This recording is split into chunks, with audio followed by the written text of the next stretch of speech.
Right now at ABC 10 News at 4, President Biden defends the way the United States ended its 20-year war in Afghanistan, why he says he was not going to extend what he calls a forever war.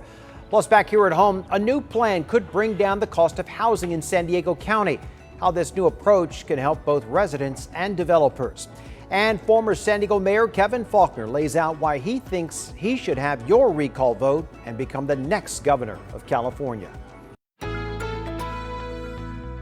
ABC 10 News at 4 starts now.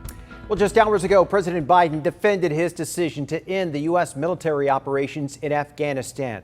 This less than 24 hours after the last U.S. military plane left Kabul.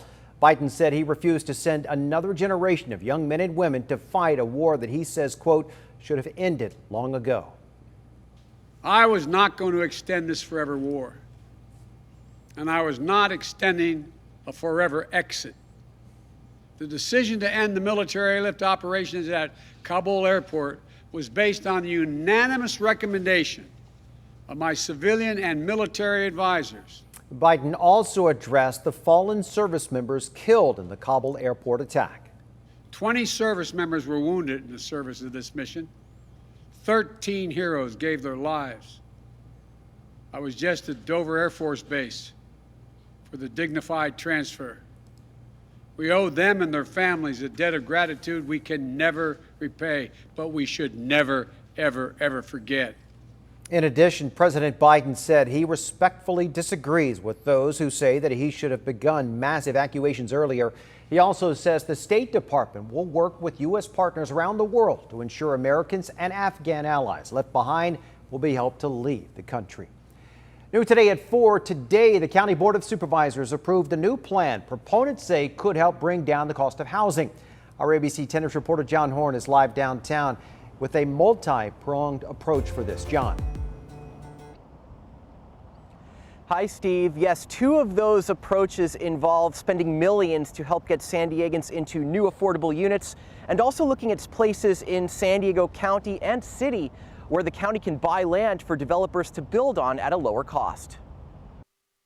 We really need to scale up in a dramatic way. County Supervisor Tara Lawson-Remer says there is no silver bullet or magic solution to solving San Diego County's housing supply crunch.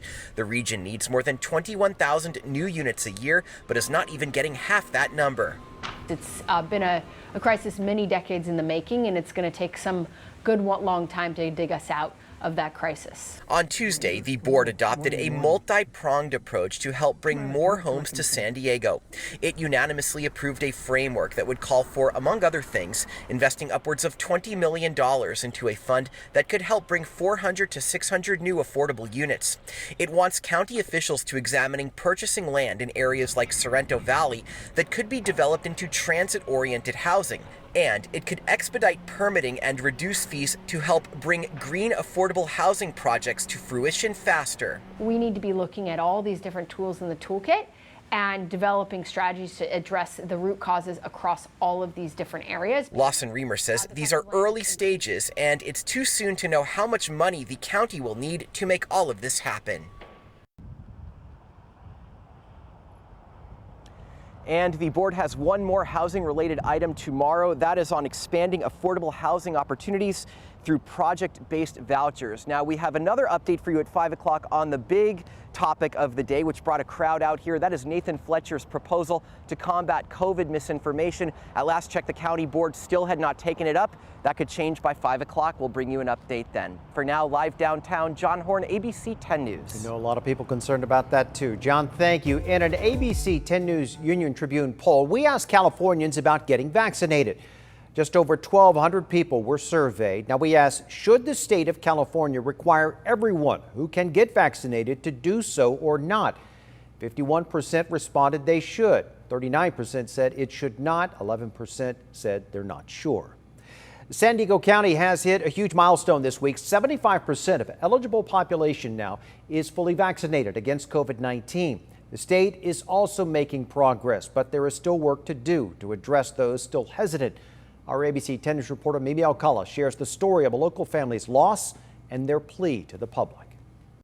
we have broken now 80% of all eligible Californians having received at least one dose. And in San Diego County, 75% of the eligible population is now fully vaccinated. Governor Gavin Newsom announcing Tuesday that California has seen a steady increase in vaccinations recently. As of this week, we're 44% higher in our vaccine doses being administered than we were the week after the 4th of July. But the work doesn't end here. There's still a large population hesitant about getting a shot. My mother, myself, my brother, and my sister, we were vaccinated. My dad really was against it. He was like, no, it's a conspiracy thing and the government. And I tried pleading with my dad, like, Dad, please, like, I just need you to trust the process. Brothers Alex and Ruben Huerta know firsthand what it's like to lose a loved one to COVID-19.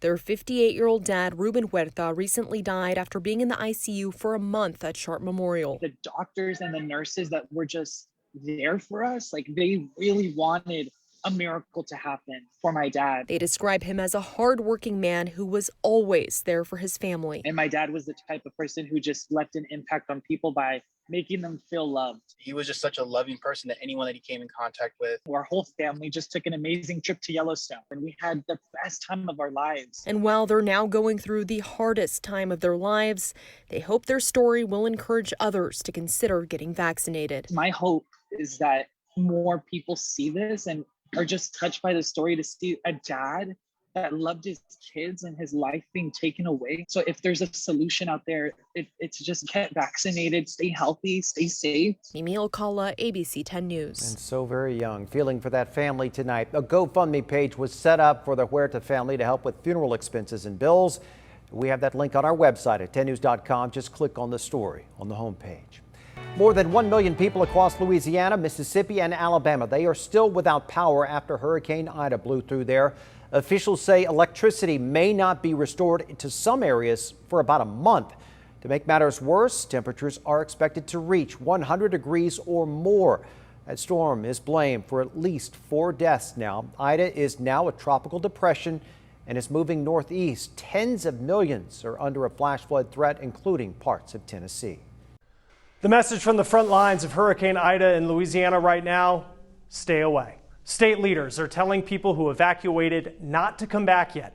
The damage is dangerous, resources are limited, power is out, and water and sewer systems are challenged in many areas. In fact, remaining Tulane University students were evacuated out of the New Orleans area today. There's great need for volunteers and supplies, but not those who aren't experienced with disasters. So it takes experienced eyes right now to really attack, a huge several trees down in the same street, and it's a minor street, so the utility company's not going to get to it for a while. That's volunteer work. Chris Scotland is with the United Saints Recovery Project. It's a local disaster relief organization that formed after Hurricane Katrina. They're working in the Central City neighborhood in New Orleans, housing Salvation Army volunteers and clearing debris. The area didn't have severe flooding, but has a ton of wind damage. So then we'll go quickly to roof tarping. Now that requires people who are okay on a roof. We have the necessary safety gear, but a lot of people, doesn't matter, how well you time in, they just can't get on that roof. So that's going to require a volunteer that's experienced. Scotland says that they need experienced disaster team leaders. Communication between local nonprofits is also a challenge right now. In the coming days, reputable groups will start putting out specific supply lists and warehouse locations. For now, though, cash is king. Every bed that I fill right now is a bed that I can't give to someone who's displaced because of this. So it hampers my ability to take care of my immediate neighbors. And mostly we just need a little time to get ahead of them. Scotland mentioned that used goods and clothes are not helpful. He says they often create more work for groups and end up in the trash. You can donate cash at unitedsaints.org. Also look for information to come out of the ready.nola.gov site as power is restored.